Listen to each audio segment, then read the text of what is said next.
కృష్ణుడు నెమలి పింఛాన్ని తలపై ఎందుకు ధరిస్తాడో మీకు తెలుసా? అందంగా కనిపించడం కోసమో, లేకుంటే ఎవరి మెప్పైనా పొందడం కోసమో నెమలి పింఛాన్ని తలపై ధరించాడు అని మీరు అనుకుంటే పొరబడినట్టే. ఎందుకంటే శ్రీకృష్ణుడు తన ఒంటి మీద ధరించే ఆభరణాల దగ్గర నుంచి మొదలు పెడితే తలపై ధరించే నెమలి పింఛాన్ని వరకు ఒక్కొక్క దానికి ఒక్కొక్క ప్రత్యేకత ఉంది.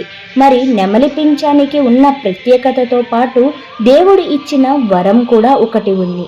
అసలు ఎవరు ఇచ్చారు, ఏం వరం అది, ఎందుకని కృష్ణుడు తలపై ధరించాడు? దీని గురించి తెలియాలి అంటే ముందు మనం త్రేతాయుగం నాటికి వెళ్ళాలి. త్రేతాయుగంలో రావణాసురుడు సీతాదేవిని రాముడి దగ్గర నుంచి ఎత్తుకు వెళ్ళిన తర్వాత సీతాదేవి కోసం రామలక్ష్మణులిద్దరూ అడవిలో వెతుకుతూ ఉంటారు. ఎంత వెతికినప్పటికీ వాళ్ళకి సీతాదేవి జాడ అయితే దొరకదు. అయితే అదే సమయంలో రాముడు అలసటతో ఓ చెట్టు కింద కూర్చొని సేదదీరుతూ ఉంటాడు. ఇక లక్ష్మణుడు కూడా సీతాదేవిని వెతుకుతూ అరణ్యమంతా చుట్టుతూ ఉంటాడు. ఇక అదే సమయంలో రాముడికి ఎంతగానో దాహం వేస్తుంది. ఇక నీటి కోసం రామలక్ష్మణులు ఇద్దరు వెతుకుతూ ఉంటారు. ఎంత వెతికినా ఆ అడవిలో నీరు ఎక్కడ ఉందో రామలక్ష్మణులకి జాడ దొరకదు. ఇక ఆ సమయంలోనే రాముడు కూడా ఓ చోట కూర్చొని నీరు ఉన్న చోటు తెలిస్తే బాగున్ను అని ఆలోచిస్తూ ఉంటాడు. అదే సమయంలో అక్కడికి నెమలి వస్తుంది.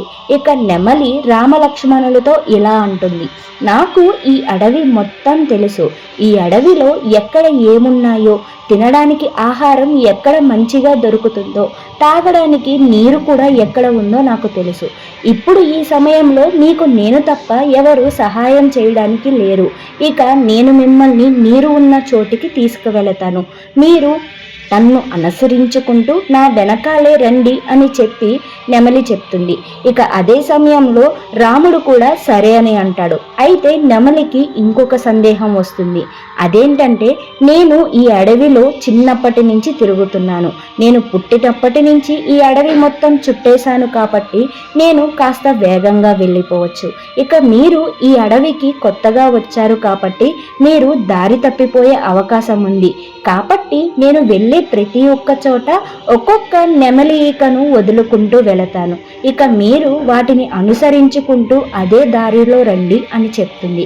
ఇక రామలక్ష్మణులు కూడా అదే సరి అనిపించి సరే అని చెప్తారు. ఇక అలానే నెమలి కూడా నీరు ఉన్న చోటు కోసం వెళుతూ ఉంటుంది. ఇక తాను వెళ్ళే దారంతా ఒక్కొక్క నెమలి పింఛాన్ని వదులుకుంటూ వెళుతుంది. రామలక్ష్మణులు కూడా దానిని అనుసరించుకుంటూ అదే మార్గంలో వెళుతూ ఉంటారు. అలా కొంత దూరం వెళ్ళిన తర్వాత నెమలి ఈకలు ఓ చోటుతో ఆగిపోతాయి. ఇక ఎటు చూసినా నెమలి పింఛం కనిపించదు.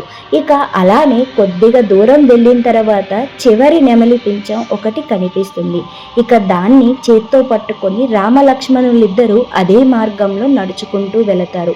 చివరిగా ఓ చోటున నది ఒడ్డున నెమలి చోటున కుప్ప కూలిపోయి ఉంటుంది. అది చూసిన రామలక్ష్మణులిద్దరూ ఒక్కసారిగా నెమలి దగ్గరికి వెళ్ళి ఇలా అడుగుతారు, నీకు ముందుగానే తెలుసు, నీ నెమలికలను నువ్వు వదిలావు అంటే నీవు మరణిస్తావు అని తెలిసినప్పటికీ కూడా ఎందుకని నా కోసం నీ ప్రాణత్యాగాలను చేశావు అని నెమలిని అడుగుతాడు. అది విన్న నెమలి ఒక్కసారిగా చిరునవ్వుతో, స్వామి, మీరు ఎవరో నాకు తెలుసు. నేను మిమ్మల్ని గుర్తుపట్టలేను అని అనుకుంటున్నారా? మీలాంటి తేజోవంతుల కోసం నాలాంటి వాళ్ళు ప్రాణాలను ఇచ్చినా మాకు అది ఒక సబబుగానే ఉంటుంది. అంతేకాదు, మాకు అది ఒక వరమని కోరుకుంటాను. ఎందుకంటే మీ దాహాన్ని తీర్చి నేను మరణించినప్పటికీ నాకు స్వర్గమే వస్తుంది, నరకమైతే రాదు. మీలాంటి వారి కోసం నా ప్రాణత్యాగం ఊరికినే పోదు అని చెప్పి కన్ను మూస్తుంది. అది విన్న రాముడు ఎంతో సంతోషంతో, నా కోసం నువ్వు చేసిన ఈ త్యాగం ఊరికినే పోదు. ఈ జన్మలో నువ్వు చేసిన ఈ సహాయానికి మరు జన్మలో నేను ద్వాపర యుగంలో కృష్ణుడిగా జన్మిస్తాను. ఇక ఆ అవతారంలో నిన్ను నా తలపై ధరించి నాకే విధంగా అయితే నువ్వు మార్గాన్ని చూపించావో అదే విధంగా, అదే శాంతియుక్తంగా ప్రతి ఒక్కరికి నేను కూడా మార్గాన్ని చూపిస్తాను. ఇక నేను చూపించే మార్గంలో మొదటిగా నువ్వే ఉంటావు అని వరాన్ని ఇస్తాడు. అలా నెమలి పింఛాన్ని తలపై ధరిస్తాడు. ఇక ఇప్పుడు మీరు చెప్పండి, శ్రీకృష్ణుడు తన తలపై నెమలి పింఛాన్ని ఎందుకు ధరించాడు అని అనుకుంటున్నారు?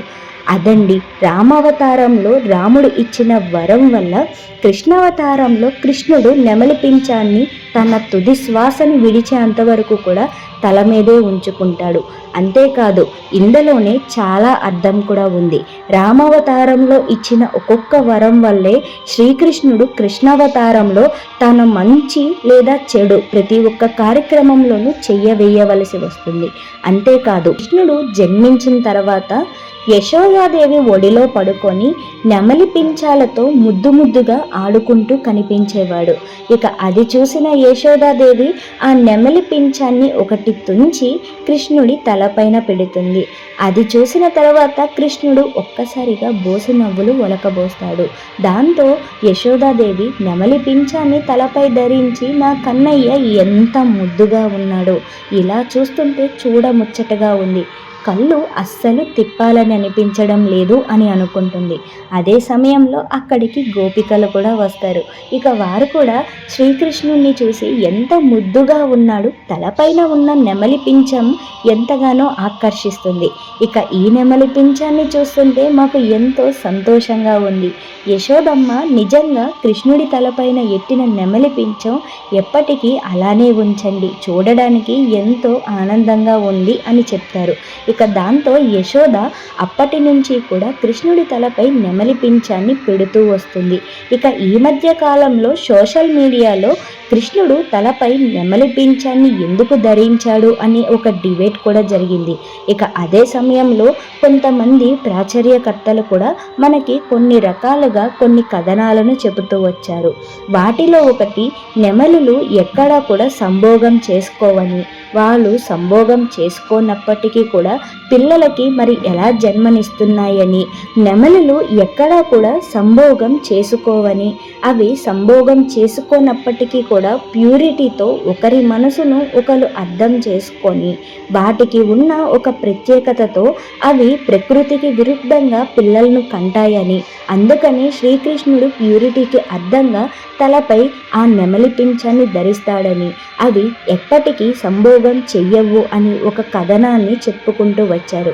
ఇక అదే విషయంలో కొంతమంది అదంతా అవాస్తవమని, నిజానికి నెమలులు కూడా సంభోగం చేసుకుంటాయని, మన ప్రకృతిలో భాగంగా ప్రతి ఒక్కటి కూడా సంభోగం లేకుండా రిప్రొడక్షన్ అనేది జరగదని, ఎందుకంటే ఒక జీవి పుట్టాలి అంటే సంభోగం అనేది కంపల్సరీ కాబట్టి అవన్నీ అవాస్తవాలు అంటూ నిరూపిస్తూ వచ్చారు. ఇక ఇంకోవైపు కూడా సోషల్ మీడియాలో అప్పటిలో ఒక వీడియో కూడా బాగా వైరల్ అయ్యింది. ఒక జర్నలిస్టు ఒక వీడియోని పోస్ట్ చేస్తూ నెమలి సంభోగం చెయ్యదని, అవి సంభోగం చెయ్యకపోయినప్పటికీ కూడా పిల్లల్ని కంటాయని, అదే నెమలికి ఉన్న ప్రత్యేకత అని చెప్పారు.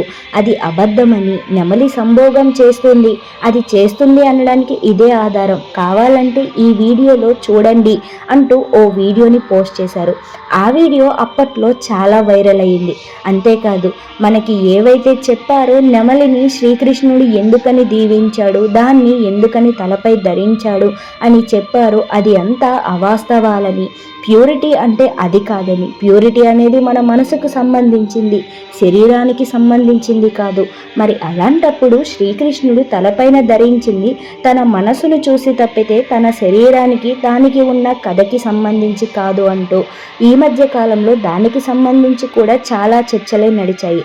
కానీ ఏది ఏమైనప్పటికీ రామావతారంలో కృష్ణుడు ఇచ్చిన వరం వల్లే ఇప్పుడు ఆ వరాన్ని నెరవేర్చాడని, ఇక దాన్ని తలపై ధరించి తన చివరి శ్వాస వరకు కూడా ఇచ్చిన వరాన్ని ఎక్కడా కూడా తప్పకుండా నెరవేర్చాడని, ఇక కృష్ణుడు మరణించింది కూడా అడవిలోనే, ఆ సమయంలో కూడా కృష్ణుడి చుట్టూ నెమలులు ఉన్నాయని వెళ్ళేసరికి ఇప్పుడు వాటికి సంబంధించిన ఆధారాలతో కొన్ని ఫోటోలు కూడా బయటకు వస్తున్నాయి.